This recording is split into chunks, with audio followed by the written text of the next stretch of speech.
দাড়ি টুপি পরা থাকলে, মুসলমানের চিহ্ন থাকলে তাদেরকে শিবির ট্যাগ দিয়ে নির্যাতন করা হয়েছে। হিজাব নিকাব পরা থাকলে তাদেরকে ছাত্রী সংস্থা ট্যাগ দিয়ে নির্যাতন করা হয়েছে। ফলে এই ট্যাগের রাজনীতি থেকে আমরা বের হতে চাই।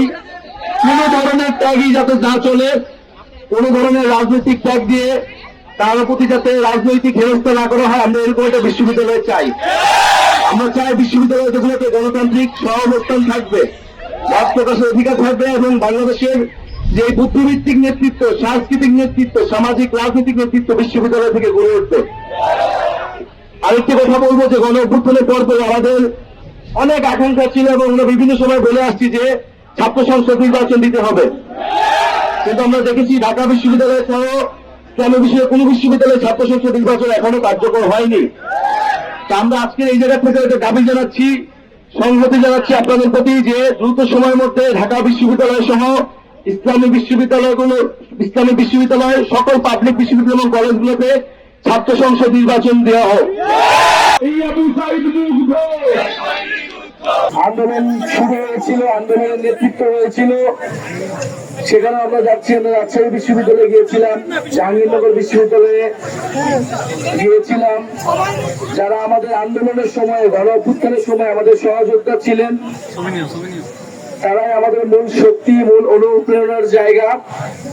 আমি যদি ভুল না করি, ইসলামী বিশ্ববিদ্যালয়ে 2রা জুলাই থেকে হয়তো আন্দোলনটা শুরু হয়েছিল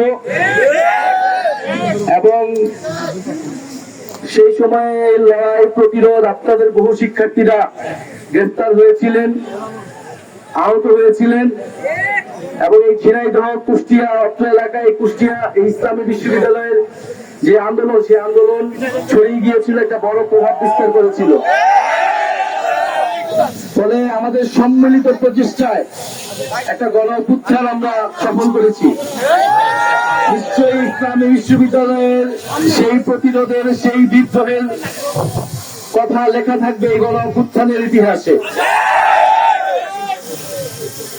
আমরা আজকে আসলে যখন একটা বিশ্ববিদ্যালয়ে যাই বা শিক্ষার্থীদের সাথে যাই, আমরা ভুলে যাই আমরা আসলে রাজনৈতিক দল। আমরা মনে হয় যে আপনাদের সাথেই আমরা সেই সহযোদ্ধা। আমাদেরও তো এখন স্টুডেন্টশিপ আছে, দুই একজনের আছে। তো আমরাও ছাত্র, আমরাও শিখতেছি। তো জাতীয় নাগরিক পার্টির কথা থেকেও আমরা গণ অভ্যুত্থানের গল্পটাই মূলত বলতে এসেছি। গণ অভ্যুত্থানে হয়তো আমরা মনে করি, আমরা এখন এটা বলতেছি যে আমাদের আশা আকাঙ্ক্ষা ছিল আকাশচুম্বী এবং এখনো আছে। আমরা গণ অভ্যুত্থানকে স্রেফ একটা রেজিম চেঞ্জ হিসেবে দেখি না, যে একটা সরকার পরিবর্তন হয়ে গেল, কেবল একটা সরকার পরিবর্তনের আন্দোলন ছিল। এখানে ভিন্ন মত থাকতে পারে, দলমত নির্বিশেষে। আমরা মনে করি মানুষের জীবনের পরিবর্তন আসবে এই গণ অভ্যুত্থান, রাষ্ট্র কাঠামোর সংস্কার আনবে এবং এই গণ অভ্যুত্থান এর প্রধানতম লেজিটিমেসি হচ্ছে ছাত্ররা, বিশ্ববিদ্যালয়গুলো। বাংলাদেশের যে কোনো প্রান্তে যাবেন, আমাদেরকে বলা হবে যে ছাত্রদের আন্দোলন, এটা ছাত্রদের নেতৃত্বে ছাত্ররা দেশ স্বাধীন করছে। ফলে ছাত্রদের উপরে মানুষের যে আস্থা, ইতিহাসে বারবার এই আস্থা জনগণ রাখছে।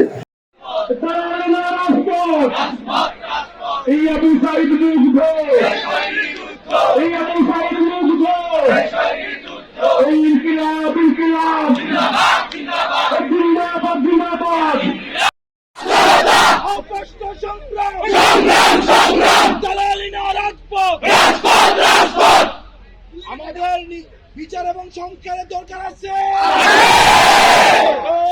এই মুহূর্তে দরকার বিচার আর সংস্কার, এই মুহূর্তে দরকার। ধন্যবাদ করছি। প্রিয় উপস্থিতি, দীর্ঘ 15-16 বছর তখন এই দেশে 57,000 বর্গ মাইল পেয়ে বসেছিল। সেই সময় একদল ছাত্র সেনা